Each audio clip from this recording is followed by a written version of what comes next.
तो good morning guys. आज है 3 नवंबर। तो आज हम जानने वाले हैं 3 नवंबर से बनने वाले सभी इम्पोर्टेंट क्वेश्चन को। तो चलिए शुरू करते हैं। उससे पहले गाइस, यदि आप चैनल पर नए हो तो चैनल को सब्सक्राइब कर लीजिए। हमारे चैनल पर आपको रोजाना डेली करंट अफेयर्स की वीडियो मिल जाएंगी। चलिए बढ़ते हैं पहले क्वेश्चन की ओर। तो पहला क्वेश्चन है, हाल ही में किस देश ने बिना वीजा के यात्रा की अनुमति दी है? तो इसका सही आंसर होगा, बिना वीजा की यात्रा के लिए थाईलैंड ने अनुमति दी है। तो इसका राइट आंसर है थाईलैंड। जी हाँ दोस्तों, थाईलैंड ने बिना वीजा के यात्रा की अनुमति दी है। तो इसका सही है थाईलैंड। चलिए देखते हैं नेक्स्ट क्वेश्चन है। नेक्स्ट क्वेश्चन है, हाल ही में राष्ट्रीय एकता दिवस कब मनाया गया है? तो जो राष्ट्रीय एकता दिवस मनाया गया है वो 31 अक्टूबर को एकता दिवस मनाया गया है। तो इसका सही आंसर है 31 अक्टूबर, याद रखना है आपको। देखते हैं 68वें राष्ट्रीय खेलों का उद्घाटन किया गया है। जो 67वें राष्ट्रीय खेलों का उद्घाटन किया गया है वो किया गया है जयपुर में। सही राइट आंसर होगा जयपुर में। देखते हैं नेक्स्ट क्वेश्चन। नेक्स्ट क्वेश्चन है हमारा, हाल ही में किसके द्वारा लिखित पुस्तक सिंधिया और 1857 का विमोचन किया गया? तो जो इस पुस्तक के लेखक हैं उनका नाम है श्री राकेश पाठक जी। सही आंसर होगा राकेश पाठक, ऑप्शन सी। इन्होंने इस पुस्तक का विमोचन किया है। चलिए जानते हैं इससे जुड़े कुछ इम्पोर्टेंट पॉइंट को। चलिए, तो इसमें मनोज सिन्हा ने warrior on wheelchair 2 Padmashri पुस्तक का विमोचन किया है। इसमें जो सभी इससे संबंधित पुस्तक हैं उनके मैं बता रहा हूँ आपको, तो आपको ये याद रखना है। और अशोक टंडन द्वारा लिखित पुस्तक रिवर्स स्विंग, इन्होंने इसको लॉन्च किया गया। और विवेक अग्निहोत्री ने अपनी नई पुस्तक the book of life my dance with Buddha for success launch की है। और लीना कुमार ने अपनी पहली पुस्तक द ऑटोबायोग्राफी ऑफ गॉड जारी की है। आपको याद रखना है ये। और राधिका अयंगर के द्वारा लिखी गई पुस्तक फायर ऑन द गैंगेज का विमोचन किया गया है। चलिए नेक्स्ट क्वेश्चन देखते हैं। नेक्स्ट क्वेश्चन है, हाल ही में आईसीजी प्रमुख राकेश पाल ने कहाँ तीसरे वैश्विक शिखर सम्मेलन में भाग लिया है? तो इन्होंने जो भाग लिया है वो जापान में होने वाले तीसरे वैश्विक शिखर सम्मेलन में भाग लिया है। सही आंसर है इसका जापान में। इसका सही आंसर होगा जापान में भाग लिया है। देखते हैं नेक्स्ट क्वेश्चन। उससे पहले नेक्स्ट क्वेश्चन से पहले इसके कुछ मुख्य पॉइंट को देख लेते हैं। इसरो जापान की स्पेस एजेंसी की मदद से अगला चांद मिशन पूरा करेगा। जो है इसरो अपना जो अगला स्पेस मिशन जारी करेगा वो इसरो की जापान की एजेंसी से मदद लेगा। और भारत और जापान ने 3 स्कॉर्पियन पनी के निर्माण के लिए समझौता किया है। जो भारत और जापान के मध्य समझौता किया गया है उससे संबंधित है, ये आपको याद रखना है, ये पूछ लिया जाता है। चलिए देखते हैं अगला क्वेश्चन। अगला क्वेश्चन है, हाल ही में अपने सभी जिलों को हॉलमार्किंग केंद्र वाला पहला राज्य कौन सा है? तो इसमें सही आंसर होगा इसका केरल। केरल ने अपने सभी जिलों में हॉलमार्किंग केंद्र है। इसका सही आंसर होगा केरल। इससे जुड़े कुछ पॉइंट को देख लेते हैं, यह आपको याद रखना है। केरल राज्य सरकार सर्वाइकल कैंसर की रोकथाम के लिए टीकाकरण कार्यक्रम शुरू करेगी। ये पॉइंट आपको याद रखना है। नाभि मित्र का केरल के नींदकारा में सफल परीक्षण किया जाएगा।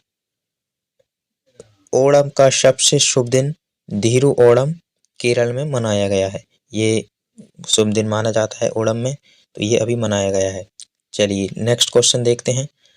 नेक्स्ट क्वेश्चन है, हाल ही में किस राज्य के पूर्व मंत्री शरद बरकोटोकी का निधन हुआ है?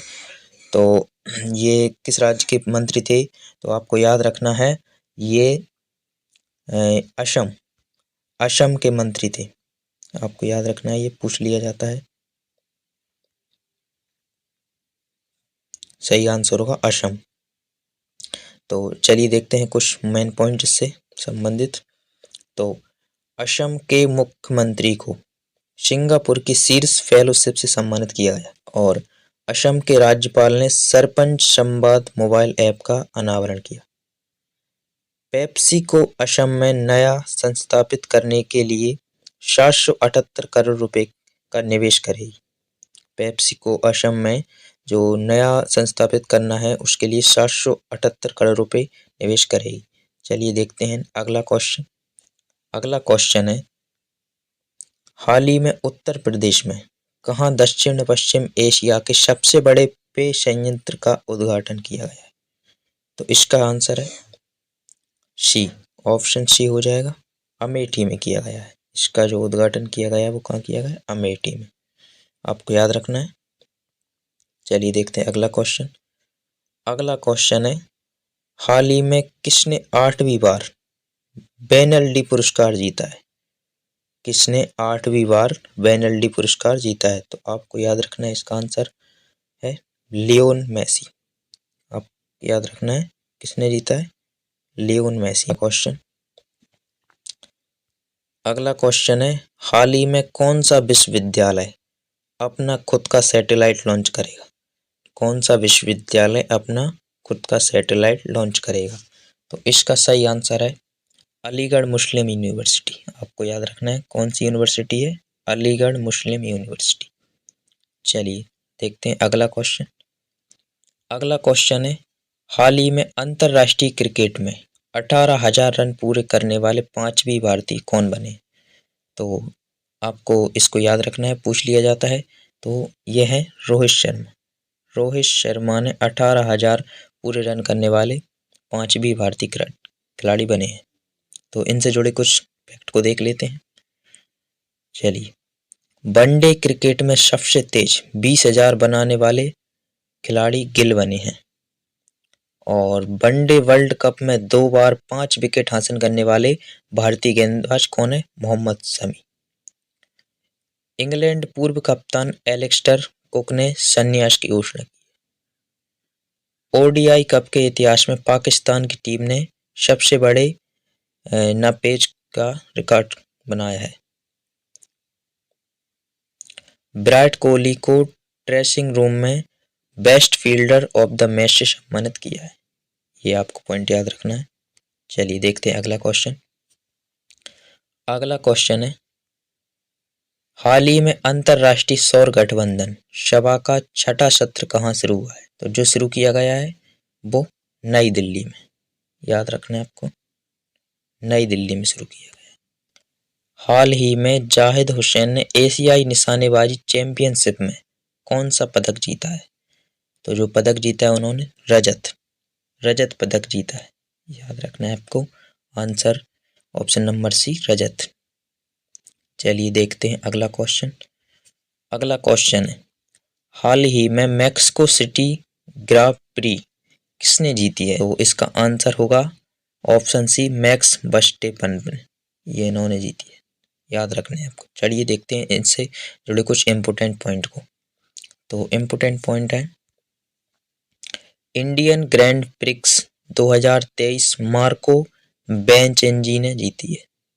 चलिए, Singapore grand prix 2023 Carlos Sainz ने जीता है।